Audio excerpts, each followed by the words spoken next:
just Mr. Bouchenaki, but I came across a book by UNESCO back in 2002, which is more than 20 years ago.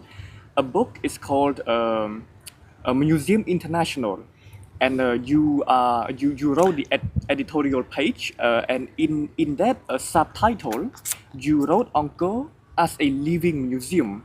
Absolutely. So why do you call it a museum, and why it is living, sir? What it's living. We consider that all these monuments, they are not only stones. I had a conversation with Mr. Matsuura. He was Director General when I was, in 2002, I was Assistant Director General for Culture. And so I was following also the museum part and going in many places to see also the importance of museum and community. We are, of our generation, we consider that the museum is not a temple. It's not a place where we go and look at this and then go back. No, we consider that it is a dynamic place, that the young generation should go to the museum, that the people should go to the museum to see how our ancestors were working stones, working gold, working silver, etc., and making fantastic products. To understand that it is not because we are at the modern period where we have a lot of technology, the others did not know. They know. And, you know, up to now, there are people who are asking, how can they build such a monument like the Tower of the Bayon? Yesterday, Mr. Hankpe organized a visit for us, not only surrounding, but we went up to the tower of the Bayon. And we have seen how those people in the 11th and 12th century, that means more than 10 centuries ago, they were able to make a very, very fine structure, which is standing. It is not moving. This is extraordinary. So for us, and I wrote this because I believe that Angkor, but I have also all other examples, of course, in my career. Angkor is a living place. Why? Because when I came, immediately, the first years when I was coming, I was looking at the monks, the Buddhists coming, making prayer, the people coming, making prayer, making donations. And then we worked with the community of the monks. And we have another unique example that I didn't see in other parts of the world. We had a visit on the Rolluos temples. You see the towers, Rolluos. And we have seen very, let's say, ugly buildings near the temple. So we spoke with the monks, the community, with the head of the community, and we explained it's a pity that this is not really very nice vision and nice and respect for these old temples. 1 year later, he came to the ICC and he said, we listened to your advice. We are destroying the old buildings. We are building outside.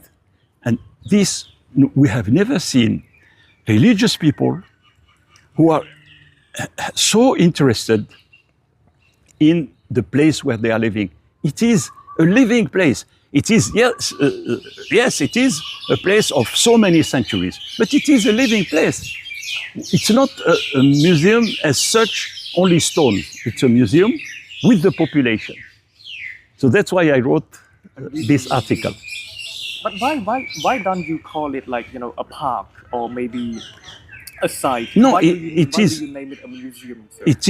It is a park because one characteristic that was recognized by all the experts, by ICOMOS, IUCN, is the fact that there is a very harmonious combination between the monuments and the vegetation. And you see that in our visit, we are looking at the trees. There are some trees that unfortunately can damage the monument. But we don't want to destroy all the trees. We manage here in Angkor, but also in Sambor Prei Kuk, in Kokher. We manage our visits and our discussions with Apsara and with Ministry of Culture in such a way that the vegetation, the importance of the presence of the vegetation is linked with the monuments. Of course, sometimes it is so linked that there are tourists coming only to do the picture in the tap room, where you see the trees and the monuments together. Yes, yes. Mr. Bouchenaki, you visited and also your fellow expert visited Sambor Prei Kuk a few days ago. And Sambor Prei Kuk was, of course, recently listed as a UNESCO World Heritage Site as well. And to me, Sambor Prei Kuk seems to be very unique also because it is maybe many hundred years, before the Angkor. Before Angkor, Yes. that's right. So, when you look at a newly listed site like that, like Sambor Prei Kuk, do you see that the site will need the same, process, the same restoration effort like Angkor, like you saw Angkor in the 1990s, the same thing? It is exactly for us. We don't make a kind of consideration that Angkor is more important. Angkor is important, Sambor Prei Kuk is important. But it is another system of buildings, and it is mainly brick structure, Not sandstone. not sandstone. You have sandstone, you have laterite, but most of the buildings are brick. And we are really associated because now the title of the ICC, and you can see it tomorrow in the leaflet. The title is International Coordination Committee for the Safeguarding of Angkor and Sambor Prei Kuk. We are now going regularly, like we do in Angkor. Regularly, we were 2 days ago in Sambor Prei Kuk.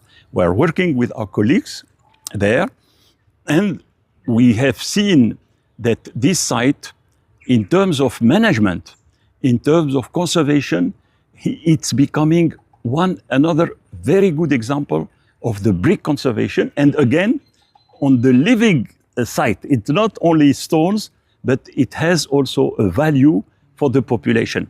There are some improvements, certainly, to be made in terms of access, because the road is not yet very good. The access for the tourism should be improved. This is the role of the ICC to speak with our colleagues in Sambor Prei Kuk and see how they can improve the access. We want also to be in touch with the travel organism, the company of tourism, to add also Sambor Prei Kuk in their circuit. Not to forget Sambor Prei Kuk, but as site, it is so important because you feel not only the quality of the stone, you feel the spirit of Sambor Prei Kuk. Yes, yes. It has what we call, for the Roman, the genius loci, le génie du lieu, the genius of the place. This is what we feel in Sambor Prei Kuk. Yes, Mr. Bouchenaki. But for example, recently the Ministry of Culture is also preparing to list Phnom Da in Takeo, I think even older than Sambor Prei Kuk itself, Yes. into the UNESCO list for World Heritage. So, as an expert in that, normally when a country submit a place like that, what do you normally consider? And what the host country should also consider when not surrender, but they give the responsibility of their piece of land to the international effort. Yeah. What are the conversations? I mean, now it's very well known because you know that we have now nearly 1,200 sites in the world, in the whole world, inscribed by, if my memory is correct, by 165 countries.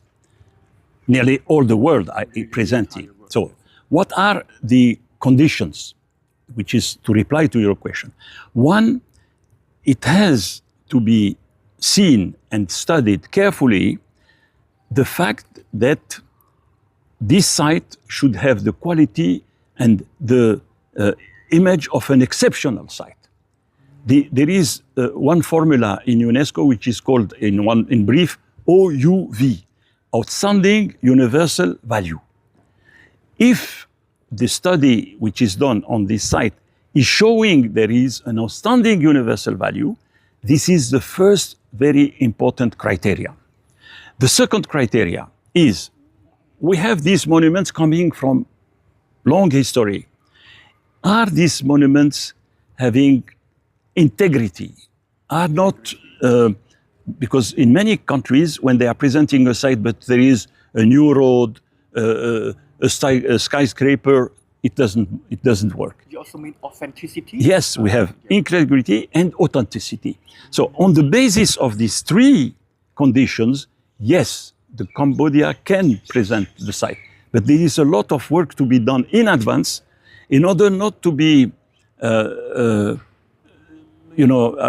considered that, oh, we have done so work and then nothing. No, I think there is now, through UNESCO, a support and a cooperation. If it is a cultural site by ICOMOS, you can ask experts from ICOMOS to come and to, with their own experience, having worked for many years in this field, to say, yes, we consider that what you are presenting is valid. So it's not until you have prepared everything and then you discover that it is not valid. It is good to have a precaution and this is totally open to any country, to have an importance of evaluation, a pre-evaluation, before you start discussing the quality of the site. Yes, Mr. Bouchenaki. But another question, because normally when we talk about the work, we often mention UNESCO, which is I think the umbrella of all organizations or agencies. But I see that there are also supporting agencies like ICROM or ICOMOS. Absolutely. What do we do exactly, sir, in doing that job? Because in my life, I was at UNESCO, but I was also the DG of ICROM, so I know the role of ICROM. UNESCO, when it was created after the war, the Second World War. And those who wrote the first constitution, the first element of strategy concerning the role of UNESCO, was basing the support to this institution on 5 pillars: education, science, culture, communication, social science. Why? Because they were saying in one sentence, since war started in the mind of man, it is in the mind of man that we should put the seed of peace. Because the wars, how they can start as the First World War, the Second World War, which was terrible, and we are unfortunately looking until now at a number of wars. The role of UNESCO is to try as much as they can to make sure that the elements of education, science, culture, communication, and social science help supporting the vision of peace. And we have experience in UNESCO about a number of conflicts where we are trying to intervene and to use culture and cultural heritage as a mean of understanding between two countries battling each other. I have, for example, work in Bosnia-Herzegovina. There was a terrible war. Sarajevo was damaged. Mostar was destroyed. And when I was, for example, in the city of Mostar, we asked the remaining people, because everything was nearly all destroyed, what do you want from UNESCO to ensure a return of peaceful coexistence? I said, we had a bridge which was dating from the 16th century. It was destroyed. If UNESCO can help us, and I worked with, of course, experts, like here, experts, we were there, we organized meetings, we find the money, and we make the restoration, reconstruction of the bridge of Mostar. Then this element was considered as the mean to have the population coming back and live together. I see. Recently, I am also going to Iraq, where this terrible terrorist group called Daesh destroyed a city, all the city destroyed, everything. We are working in Mosul. This is the second city after Baghdad. And we are working on a symbolic project, because in Mosul there were Muslims, Christians, and Jews, they were living together. When, the war came and there were distractions, the Director General of UNESCO, Madame Audrey Azoulay, who is still Director General up to the end of this year, she asked me with another expert from Italy to go exactly like here. We are coming and having, this is, I think, important also to note, we are having a ticket and the hotel. We are not paid. We are not paid. We are not having a salary for the missions. The same in Iraq. I am going with an Italian very high-level expert, Professor Daniele Pini, and every 6 months we see 3 projects which are symbolic: 2 church and 1 mosque. And they are now finished. We worked since 1918 up to 24 when we finished the project. So we are going there exactly like we do here. But it's not an ICC, it's a project. And we are working with the architects, with the engineers in the one church, which is called the Clock Church, the second church, which is called El Tahir Church, and in the mosque. And they are all dated. The mosque is the oldest 11th century. The church of the clock is 17th century, and the church Al Tahira is dating 14th, 15th century. But this has given a movement in the city with other institutions like UN, UNDP, some countries, European Union, and now the city is returning to a more or less normal life because culture and the fact that people now are returning to their houses, returning to their shops, is a model that in UNESCO we are trying to show that, yes, unfortunately, there are wars, there are conflicts, but we try to work on culture, cultural heritage, and understanding of the other to make sure that the peace will return. So there are many intangible outcomes behind the physical Absolutely, work that absolutely. we all do. And we worked at UNESCO in 2003. We finished a long period of meetings, expert meeting on legislation, on the other aspect of cultural heritage, which is tangible and natural. We worked also, and now it is a very popular convention again, like the 1972, the convention of 2003, concerning the safeguarding of the intangible cultural heritage. And one of the very first elements was the Royal Ballet of Cambodia, which was recognized as a world intangible heritage. I see, Mr. Bouchenaki. And my last question to you, sir. Tomorrow will be the 40th session, technical session for you and all of your fellow experts, sir.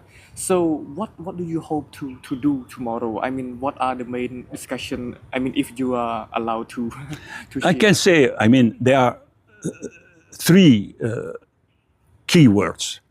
One is to show the collaboration. The fact that you have countries far from you, like New Zealand, like Australia, like Germany, United States. You see here, these countries are collaborating. There is a collaboration.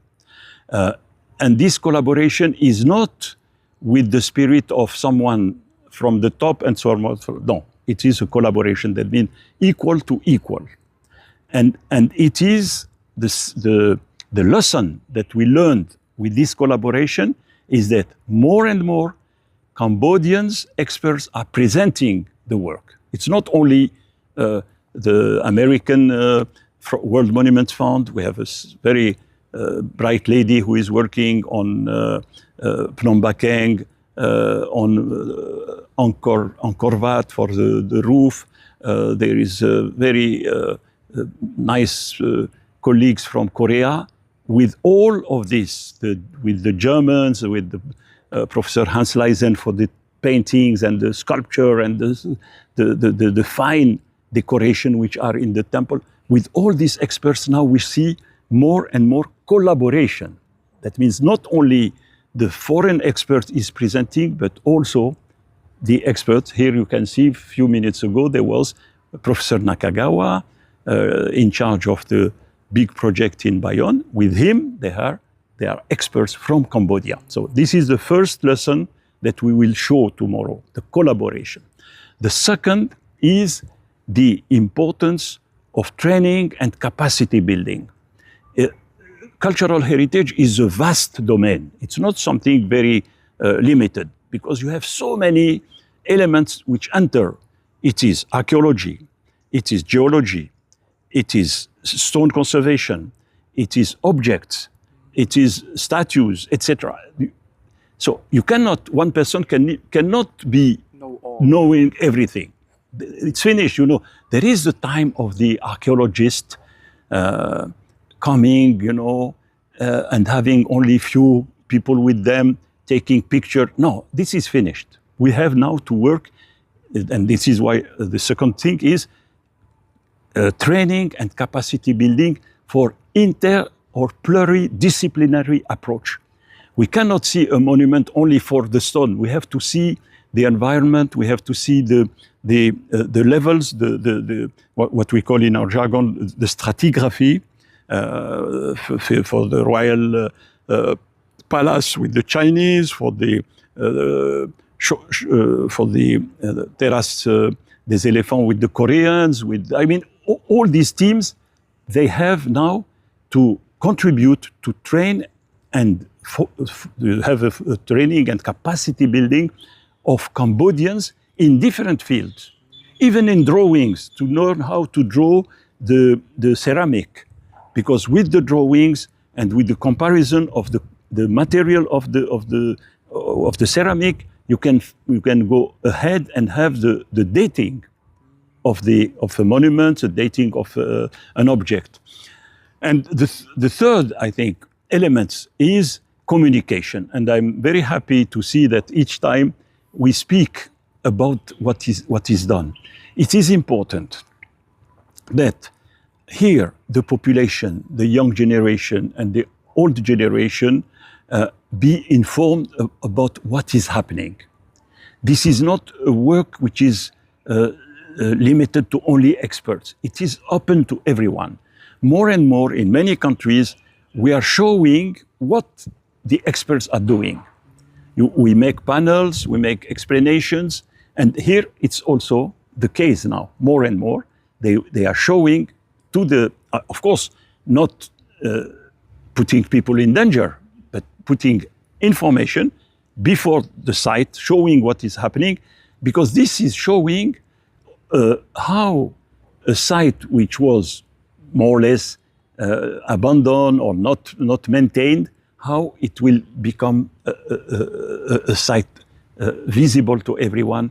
And this is one of the discussion we had yesterday and this morning about the Bayonne. When we can open the Bayonne to the public? This is important. This is communication. Communication to all levels of the society. So there are a lot of work to be done. That's why we have 10 years, if we can live. You know, I said it 2 or 3 times in the last meetings to Madame Sakona and to members of the government of Cambodia. We are proud, and in my age I can say it, we are proud to see young ladies from Cambodian, like young men from Cambodian, presenting to us the site where they work, all the data done in a very scientific manner.